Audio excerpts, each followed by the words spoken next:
Bonsoir tout le monde, c'est un plaisir de vous accueillir pour cette autre conférence qui ce soir, c'est Offrez-vous le cadeau de la joie au-delà des sens. On peut se demander, c'est quoi le plus grand désir de tout être humain? Qu'est-ce que tout le monde recherche le plus au monde? On pourrait dire, souvent les gens vont nous répondre à ça, que c'est la recherche du bonheur, faire l'expérience du bonheur, c'est un désir fondamental de tout être humain. Et pas seulement un bonheur qui est très passager, mais plutôt un bonheur durable. On sait ce qu'on souhaite. Et tous les efforts humains sont orientés pour atteindre ce niveau de bonheur. Mais le problème, c'est que ce qu'on expérimente dans le monde corporel, c'est que ce bonheur-là n'est pas durable. Il vient, il se passe des belles choses, il y a des belles activités qu'on fait, ça nous donne du bonheur, mais c'est comme toujours à recommencer de se remettre tout le temps dans la quête du bonheur. Et où est-ce qu'il est le vrai bonheur? On a eu cette fausse croyance, parce qu'on l'expérimente dans le monde corporel, une forme de bonheur. Et comme on expérimente du bonheur, on continue de le chercher dans le monde corporel. Et tout ce bonheur-là nous est procuré par nos sens, parce qu'on est des êtres spirituels qui se sont incarnés dans ce monde corporel. Et grâce à tous nos organes des sens, on communique avec le monde extérieur et on reçoit des sentiments, des émotions. Parfois, c'est des belles émotions, des émotions qui nous procurent beaucoup de joie intérieure, du plaisir, du bonheur. Mais d'autres fois aussi, ça peut être complètement le contraire. C'est pas constamment dans le niveau le plus élevé de bonheur. Il y a des hauts et des bas. Alors, je vais vous partager mon écran juste pour vous montrer un petit peu aussi toute l'influence de nos organes des sens. Alors, comme vous voyez, une forme de bonheur dont nous faisons l'expérience nous vient des plaisirs des sens. Si on regarde par rapport à la vue, parfois on peut avoir beaucoup de belles détentes, puis apprécier de passer un bon moment, regarder un film, ou écouter de la musique, ou bien se laisser sentir le bon pain qui est en train de cuire, ou le parfum d'une fleur, ou la nature, des choses comme ça. Manger un bon repas ou un bon dessert, ou recevoir un bon massage. Tout ça, c'est un bonheur qui est une forme de plaisir qu'on va appeler un plaisir sensuel. Parce que ça nous vient des sens physiques. Alors, c'est plus des plaisirs plutôt que vraiment des expériences de bonheur. Alors, il ne faut pas confondre le bonheur avec les plaisirs. Parce que comme ça procure une forme de satisfaction intérieure, de là est la croyance que le bonheur nous vient du monde extérieur. Toutes les relations, on peut rencontrer des gens qu'on apprécie beaucoup, puis ça nous donne du bonheur. La créativité, il y en a beaucoup qui ont du plaisir à faire de la peinture, faire de la musique, créer des choses, là. Le succès, la prospérité, tout ça, est-ce que c'est vraiment les moyens pour être heureux? Hein, parfois, on court à essayer d'obtenir la prospérité ou être le premier, numéro un, gagner le championnat, être un athlète olympique qui gagne la médaille d'or. Alors, oui, on peut voir à quel point ils sont super heureux quand ils voient qu'ils ont eu le score le plus élevé et qu'ils réussissent à obtenir la médaille d'or. On les voit exploser de bonheur. Mais ce bonheur est là au moment où on l'aperçoit, mais après, il doit encore continuer à s'entraîner. Est-ce qu'il ressent autant de bonheur? Puis si la fois suivante, il ne gagne pas la médaille, mettons, il y a même un accident, puis il se blesse la cheville. Là, il perd tout son bonheur. Alors, voyez-vous, où est-ce qu'il est le vrai bonheur? Oui, le fait d'avoir gagné la médaille d'or, ça peut renforcer notre estime de soi puis nous rendre heureux, mais il faut réaliser que c'est temporaire. Un tel bonheur il est conditionnel au résultat, puis c'est limité dans le temps, le moment où ça arrive. Alors on peut se demander où se trouve le vrai bonheur durable que tout le monde recherche. Souvent, les gens vont essayer de trouver une âme sœur avec qui ils vont passer le reste de leur vie. Et ils vont souhaiter pouvoir avoir une belle maison, puis avoir des enfants, alors pensant que c'est ça qui va leur procurer le bonheur qu'ils cherchent tant. On peut se demander, où est-ce que c'est? C'est quoi le vrai bonheur? Et c'est pour ça que je vous présente aujourd'hui la joie au-delà des sens. Parce que comme la croyance la plus répandue au sujet du bonheur, c'est qu'il provient du monde extérieur, les gens vont très souvent l'associer à avoir une vie amoureuse, être amoureux de quelqu'un. Le coup de foudre, oh wow, ça donne du bonheur. Aussi, être en bonne santé ou bien vivre des expériences agréables comme recevoir des amis, aller au cinéma, faire du sport, aller faire des marches dans la nature. Oui, on ressent un bien-être intérieur pendant tous ces moments-là.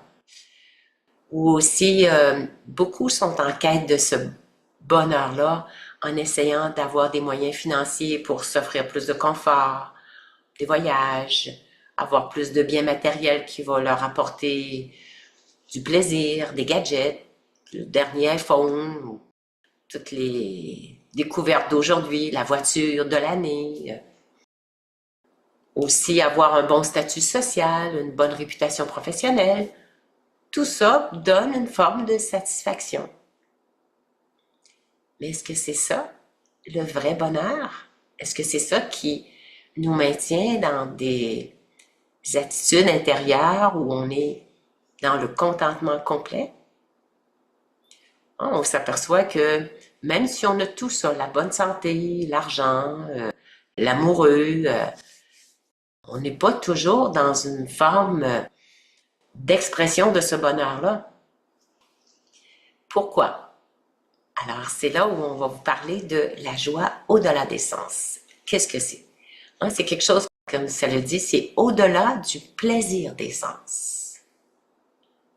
Parce que les sens, on est dans le monde corporel et on interagit par l'intermédiaire de nos sens. Mais la joie au-delà des sens, ça nous est enseigné dans le Raja Yoga. D'essayer d'atteindre ce niveau-là de la joie au-delà des sens. Ça veut dire être dans un état d'être ou une expérience qui transcende le besoin de se livrer ou de s'adonner à des plaisirs des sens. C'est plus se mettre en quête de se procurer tous ces plaisirs extérieurs qu'on a énumérés tout à l'heure, qui nous donnent effectivement quelques moments de bonheur. Ça ne veut pas dire qu'on n'a plus droit à ça, là. On peut se les procurer, mais il ne faut pas être dépendant de ça. Parce que si on est dépendant de ça, ben, notre bonheur va fluctuer. Alors que la joie au-delà des sens n'est pas dépendante de toutes ces choses que les sens nous procurent. C'est beaucoup plus que le bonheur qui nous provient du monde physique. C'est un état pur d'être qui n'implique aucun sens, qui est juste être à l'intérieur. C'est un état qu'on appelle aussi un état de plénitude ou de complétude aussi, où l'âme se sent complète et tellement dans une sérénité que même si elle n'a plus la santé, même si elle n'a pas la vie amoureuse, même si elle n'a pas le rôle social très élevé dans la société, elle est dans cette possibilité de continuer à garder son bonheur intérieur. Tout ça, c'est une façon de se positionner. On n'a pas besoin d'être dans des moyens financiers qui débordent pour être dans cet état-là. Notre bonheur ne dépend pas de toutes ces considérations extérieures du monde matériel, du monde physique, de la matière. Parce que notre corps, lui, il fait partie de la matière. C'est fait de chair et d'os. Alors tout ça, oui, je suis d'accord, on expérimente du bonheur avec notre corps physique, mais si on pense que c'est que de là que nous vient le bonheur, eh bien, on va toujours être en quête de essayer de retrouver encore un moment qui va ressusciter en nous ce moment de bonheur. Ce n'est que de retourner au restaurant, que de retrouver un nouvel amoureux, que de revoir un nouveau gadget. C'est toujours en essayant de retrouver cette excitation-là qui nous donne ce bonheur-là momentané. Le temps qu'on mange notre bon repas. Après ça, bien, le repas est fini. On ne ressent plus autant de ce plaisir que le sens nous a donné. Alors, c'est pour ça que la joie au-delà des sens est quelque chose de beaucoup plus accessible et durable. C'est se sentir en unité avec soi et avec toutes les âmes, qu'importe qui elles sont, qu'importe comment elles se comportent, qu'importe ce qui leur arrive dans la vie, c'est vraiment être au-delà de toute considération matérielle. Et pour vous donner un peu un aperçu de ce type d'expérience qu'on est en mesure de vivre tout en étant dans le monde corporel, il y a des gens qui l'ont expérimenté. Et au moment où ils l'expérimentent, ils réalisent que c'est ça le vrai bonheur. C'est ça, cette vraie joie qui ne nous provient pas du monde corporel, mais qui est tout simplement dans l'être. Et je vais vous présenter une petite vidéo du docteur Eben Alexander qui décrit ce moment qu'il a expérimenté lorsqu'il a été complètement détaché de tous ses organes physiques. Quand il n'était plus dans son corps physique, parce qu'il y a eu une expérience de vie après la mort. Mais vous allez me dire, oui, mais il n'était plus dans son corps physique. Oui, c'est facile, tu n'as plus d'organes physiques. Mais c'est de savoir que c'est notre nature que d'expérimenter ce genre d'expérience-là. Il s'agit de se positionner au-delà du monde de la matière. Alors, je vais vous présenter son témoignage qui dure, je vais vous dire, 2 minutes. Alors, portez bien attention. Il parle en anglais, mais il y a quelqu'un derrière qui traduit. Et la personne qui l'interviewe, qui est Lilou Massé, est une francophone qui parle très bien l'anglais, qui l'interviewe en anglais. Et c'est elle qu'on entend la voix qui se traduit elle-même en français. Fait qu'on entend Lilou Massé qui traduit et qui interviewe le docteur Eben Alexander, qui est un neurologue, qui a eu cette expérience-là. Et quand il va le mentionner, il va décrire ce qu'il a ressenti de cette joie au-delà des sens. Alors, tout de suite, je vous partage mon écran. Et je n'avais toujours pas de conscience corporelle dans ce niveau, et je me déplaçais dedans parce que j'étais comme un point de conscience sur une aile de papillon. Alors ce n'est pas le genre de papillon qu'on trouve sur Terre, et simplement ce profond regard d'amour pur, mais ces pensées qui ne sont pas venues en mots mais en concepts, et que j'ai traduit en mots quelques semaines plus tard, et ces concepts étaient très clairs. Tu es aimé et chéri profondément pour toujours. Tu n'as rien à craindre. Il n'y a rien que tu puisses mal faire dans cette réalité-là, dans ce niveau spirituel. Il n'y avait rien dont je ne devais m'inquiéter, dont je ne devais pas chercher à faire quelque chose de juste. J'étais profondément aimé et chéri, et je serais soigné et pris en charge, et simplement l'amour, la pure félicité qui est venue d'elle avec cet amour, un amour tellement au-delà de l'amour que nous ressentons sur Terre, ou d'un amour plus général pour l'humanité, pour la vie. Toutes ces formes d'amour vont dans la bonne direction, bien sûr, mais cet amour totalement inconditionnel, était la forme la plus pure et transcendait toutes les autres. Je ne peux même pas le traduire en mots. Rien que d'y repenser, je ressens des frissons de bonheur, car c'était si puissant et si complet, et qui émouvait jusqu'au plus profond de l'âme et du cœur et de l'esprit, une puissance émotionnelle pure, la félicité de cette intensité d'amour qui descendait. Et à mon souvenant, plusieurs semaines après, pour l'écrire, c'était si difficile, car il était clair qu'on ne voit pas avec les yeux, qu'on n'entend pas avec les oreilles. Et au moment où je le vivais, je devenais tout ce qui m'était montré. Et je ressentais l'intensité émotionnelle dans d'autres êtres, comme une partie de la leçon que j'étais venu là pour apprendre. Et c'était si vrai. Alors voilà, c'est l'expérience du Dr. Eben Alexander qui nous décrit cette rencontre avec le divin. Et c'est quelque chose qu'on peut expérimenter dans la méditation. Voilà le message principal, être amour, donner de l'amour.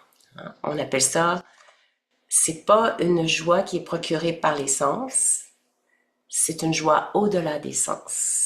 Ça signifie adopter la position de rester heureux dans toutes nos relations, dans toutes les situations, par rapport à nos possessions, même si on n'a pas ce qu'on veut physiquement, matériellement, essayer de garder cette position-là qu'on appelle détachée du monde extérieur et de rester connecté à cet espace d'amour qu'on est. C'est ce qu'on est. On est un être d'amour et on est ici pour expérimenter l'amour. Même avec les gens qui sont pas gentils avec nous. On est en mesure, on est en possibilité de continuer de les aimer, qu'importe comment ils se comportent. C'est être vraiment une incarnation de l'amour à ce moment-là. On peut se dire, ouais, mais comment on y arrive? C'est juste une question de choisir, de garder cette position-là. Si on la choisit pas, si on n'y parvient pas, c'est parce qu'on se laisse influencer par la personne extérieure. On tombe dans le monde corporel, dans le monde physique, et nos yeux, nos oreilles, ce qu'ils entendent, on se laisse influencer par ça. On redevient des corps humains et non plus des êtres spirituels. Parce que l'être spirituel, de par sa nature, est un être d'amour. Et si on garde ça dans notre conscience, de continuer d'expérimenter, oui, et d'exprimer cet amour qui est ma vraie nature, on va rester constamment heureux. Et c'est ça qu'on appelle la joie au-delà des sens. Ça signifie de rester heureux avec les résultats positifs comme les résultats négatifs.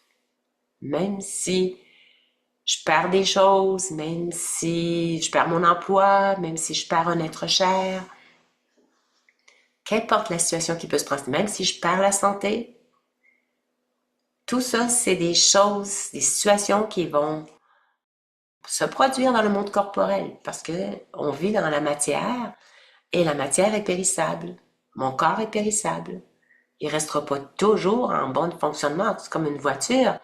La voiture, elle n'aura pas une durée de vie éternelle. Après 10 ans, 15 ans, elle va finir par commencer à avoir des petits problèmes qui apparaissent ici et là.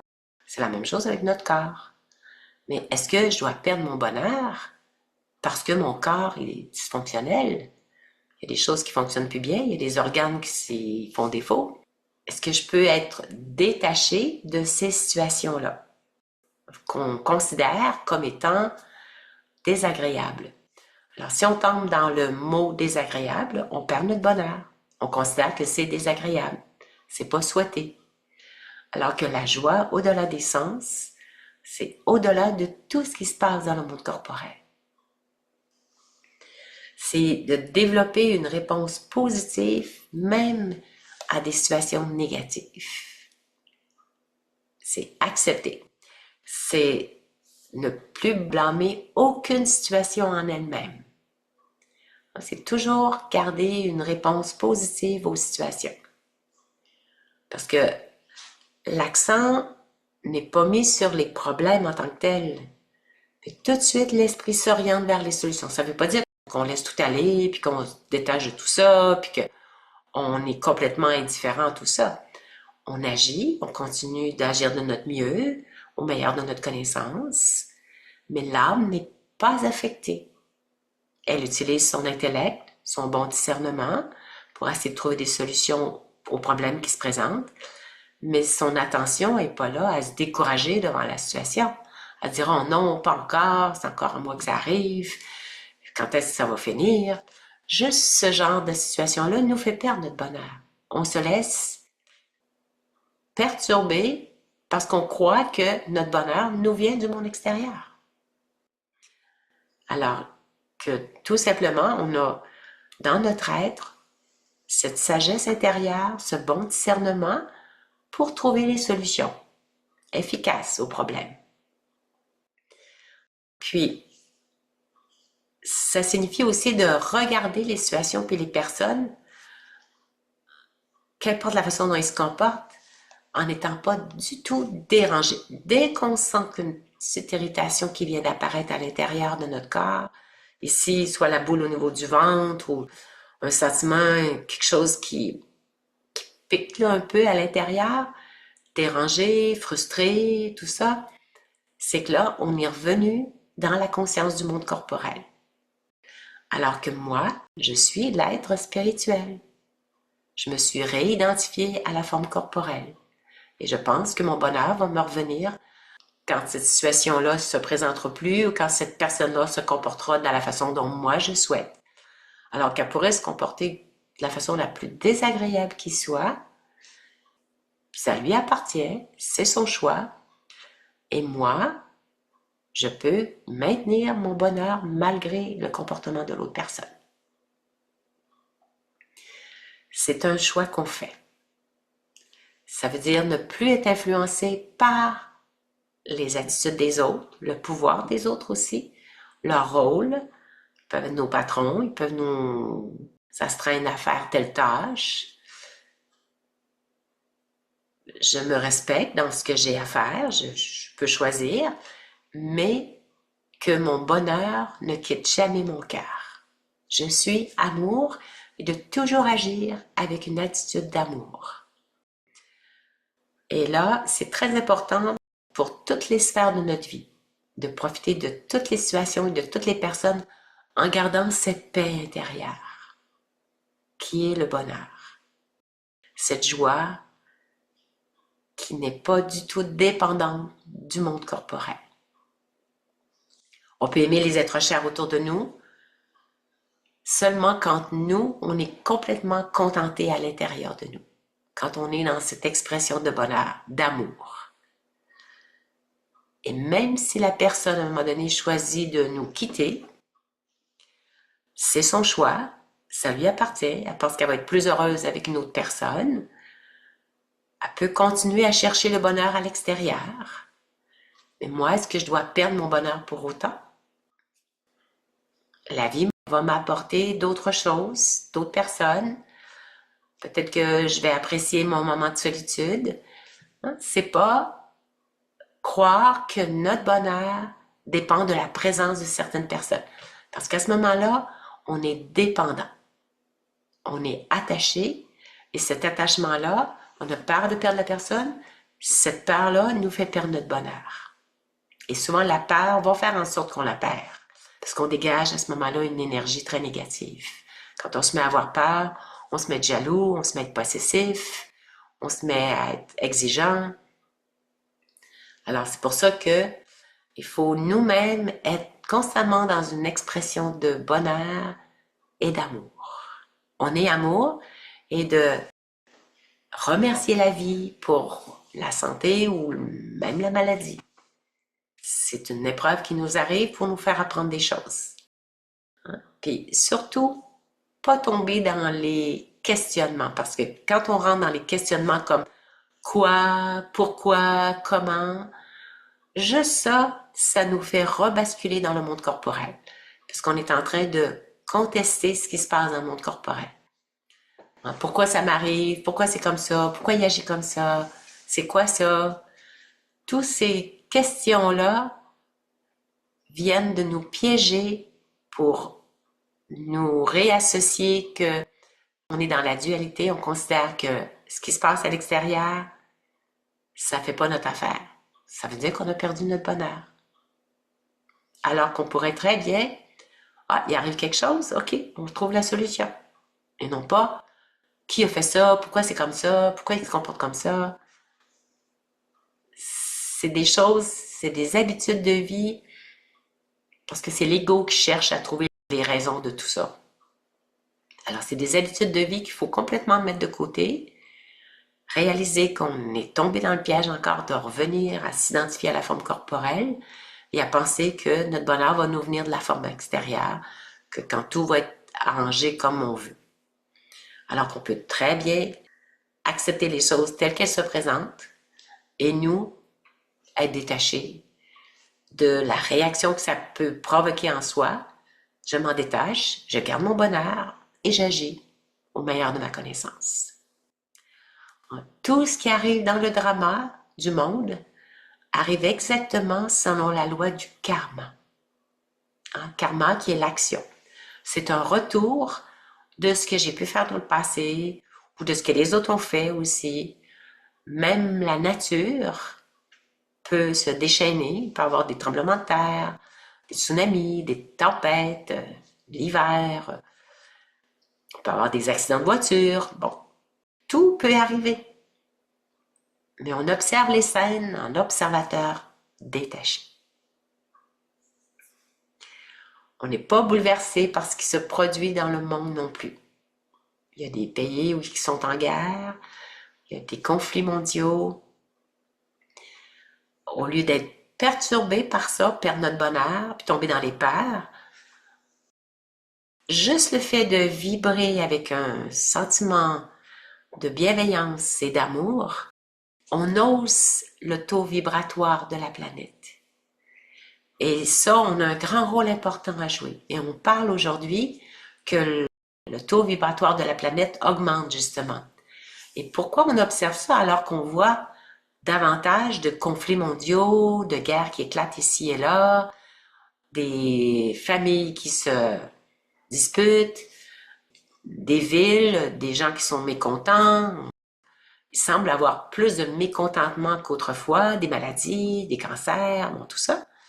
Et comment ça qu'on parle que la planète, on mentionne ça, là, que le taux vibratoire de la planète continue de s'élever.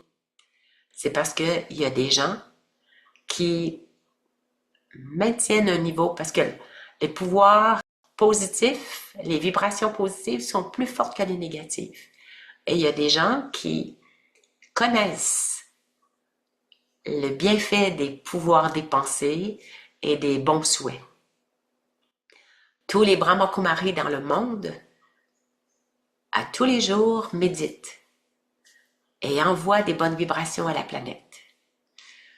On essaie de garder un sentiment d'amour et de paix intérieure pour influencer l'atmosphère et influencer la planète comme ça. Alors, c'est important de maintenir un taux vibratoire intérieur puissant, élevé, pour créer ce nouveau monde. Se sentir aimé de façon inconditionnelle par l'être divin, l'être le plus pur qui soit, connecter notre esprit à cette source d'énergie pure, va faire naître en nous ces sentiments qu'on est amour, qu'on est paix, qu'on est bienveillance, qu'on est sagesse, qu'on est compassion, miséricorde, détaché de tout ce qui arrive. Et tout ça fait en sorte que les âmes vont maintenir un état de stabilité intérieure et va créer ce monde qu'on nous décrivait dans les 2 vidéos que je viens de vous présenter. C'est ça le nouveau monde, c'est cette expérience d'unité avec toutes les âmes, avec la nature. On ne se croit pas plus supérieur à la goutte d'eau ou à l'herbe. On est en harmonie, on est en unité.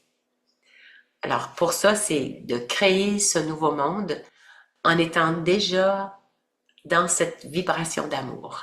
Et rappelez-vous la question qui a été demandée à la dame, Madame Dron, qui a été demandée, comment as-tu aimé? Qu'as-tu fait pour les autres? Comment as-tu aimé? Et c'est ça qui va nous être demandé à la fin. Est-ce que j'ai été plutôt avec des mauvais sentiments envers les autres, garder rancune, avoir de la haine même pour certaines personnes, les rejeter, leur en vouloir, leur garder vraiment des mauvais souhaits? Est-ce que j'ai été dans ce genre de perversité qu'on pourrait dire, hein, de dérangement intérieur, que j'ai quitté ma vraie nature d'être amour? Est-ce qu'on se laisse piéger par ces mauvais sentiments-là envers les autres? Hein? C'est à nous de rectifier le tir pour que, à la fin, quand on va quitter le corps, ben, on pourra dire, oui, j'ai fait une mauvaise tangente, je me suis fourvoyée pendant un moment donné, mais j'ai rectifié le tir parce que j'ai appris que on est ici sur Terre pour être amour et développer ces sanskars-là, développer ces habitudes d'être amour. On est tous les enfants du même Père, on est des âmes, on n'est pas des êtres corporels, on est des êtres spirituels.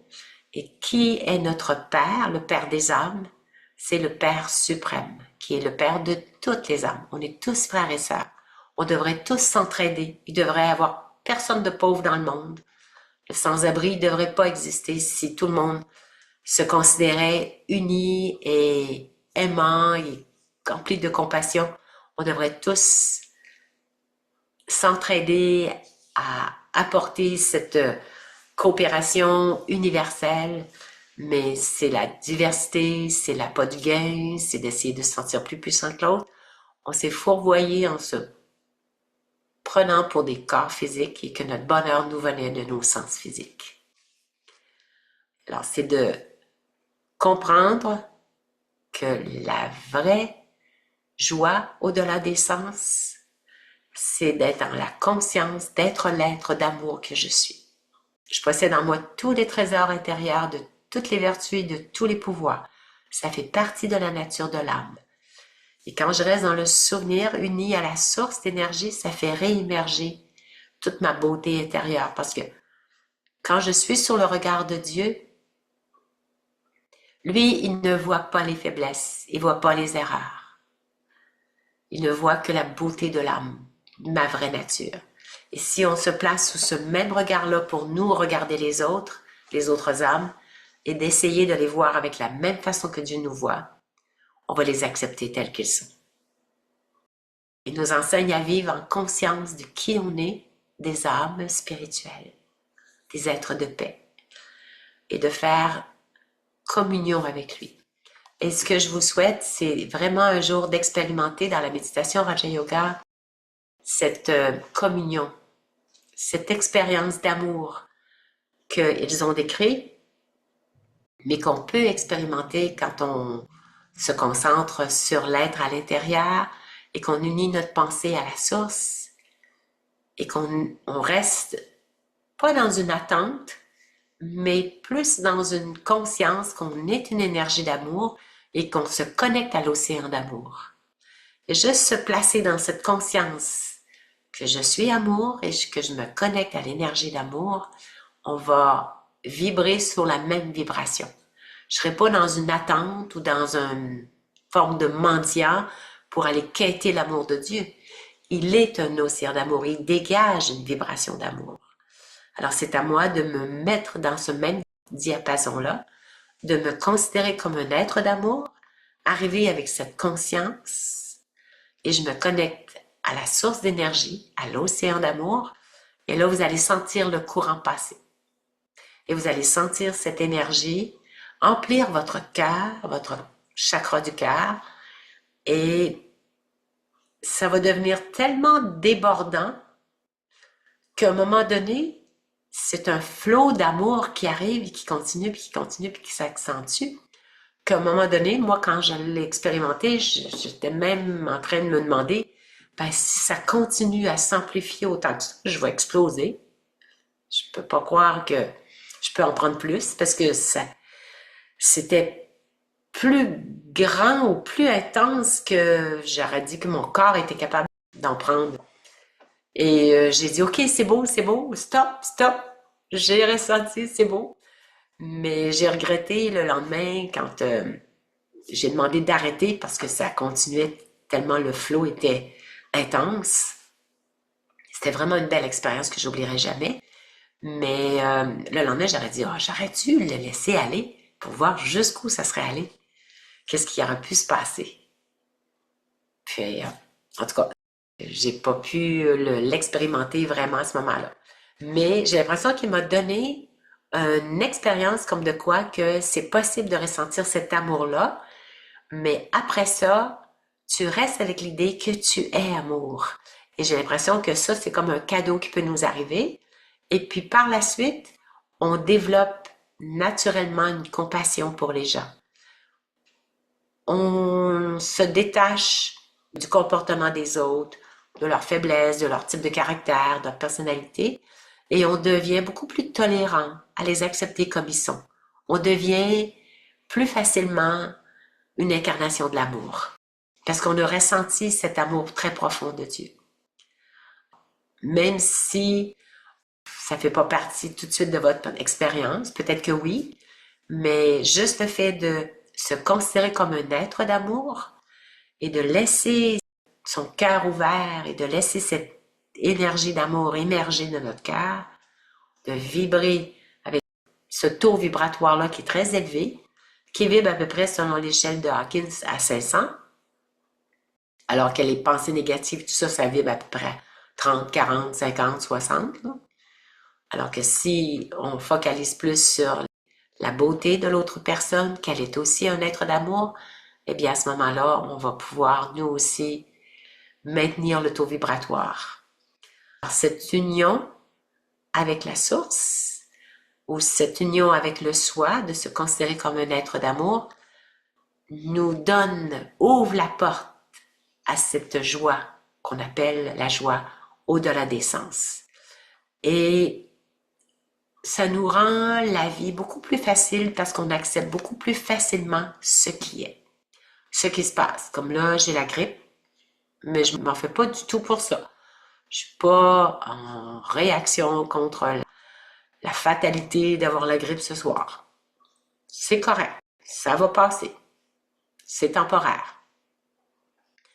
Notre état original de paix, de pureté, de félicité est toujours présent même si la santé n'est pas là. C'est temporaire. Puis même si je devais quitter le corps, c'est correct parce que je suis même pas de la matière. Je suis l'âme, mais moi, l'âme, je suis éternelle. Ça veut dire que je vais avoir un autre rôle à jouer ailleurs, avec d'autres personnes, dans une autre vie, dans un autre milieu, un autre quartier ou une autre ville ou un autre pays, qu'importe. Je verrai ce que la vie va m'offrir. Alors, c'est être au-delà de toute attente. Est-ce qu'on est capable de se détacher de tout ce qui arrive et d'accepter ce qui est facilement, sans aucune attente?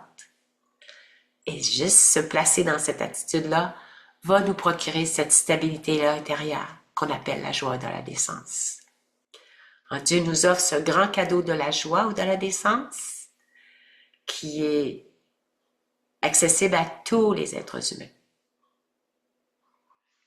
Alors voilà, je ne sais pas s'il y a des questions, s'il y a des objections, si vous pensez que c'est pas possible. Alors j'attends vos commentaires, s'il y en a qui veulent me partager plus ce qu'ils en pensent. Oui, bonjour Nicole. Oui, OK, je t'ai déjà parlé de cette situation-là, mais ça me revient encore. C'est lorsque on se retrouve en présence de gens qui sont pas dans la positivité. Bon, par exemple, quelqu'un qui va critiquer beaucoup une personne qu'on connaît, que bon, nous on a fait l'effort de voir cette personne-là comme une bonne personne, puis on travaille là-dessus, puis bon, on réussit quand même assez bien. Mais là, il survient, souvent c'est dans notre famille ou dans notre entourage, quelqu'un de proche de nous qui nous revient encore avec les choses négatives de cette personne en question, qui sont là, mais elle les amplifie beaucoup, beaucoup. Puis, ce que je remarque, c'est que on essaie de garder notre calme, rester positif, mais on dirait que l'autre personne, ça l'irrite. Qu'on n'embarque pas dans sa négativité un petit peu parce qu'elle s'attendrait à une réaction que, ah oui, c'est vrai. Mais tu sais, c'est comme si le fait qu'on ne fait pas ça, elle ne se sent pas comprise. Ouais. OK?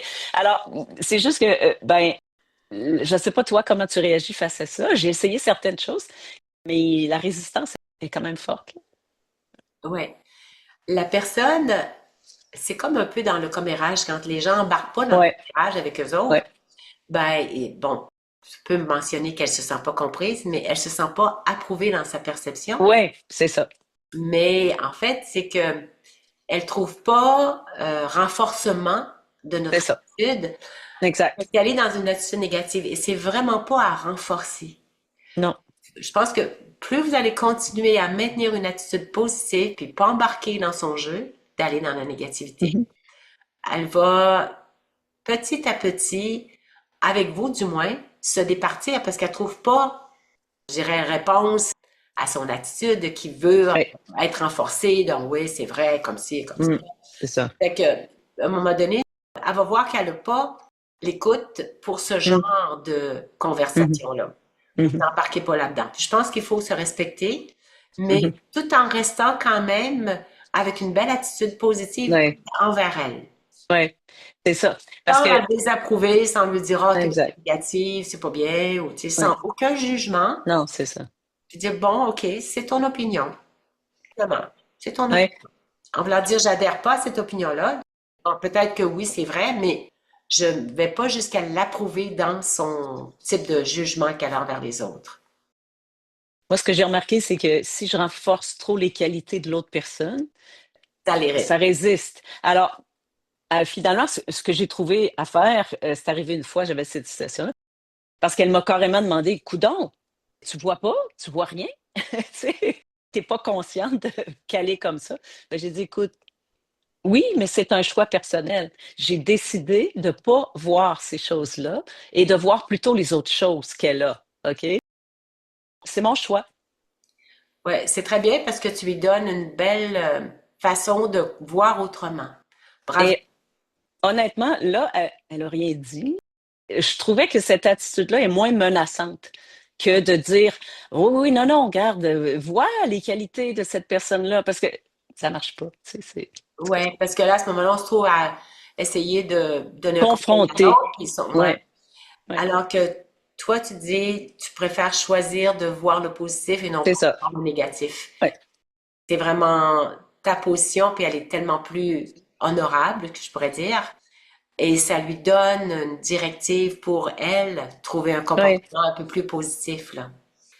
Peut-être il y a une petite chose qui me vient à l'idée, qui peut peut-être être ajoutée dans ton attitude que tu as, dire, ça me permet de garder plus un bon sentiment envers la personne.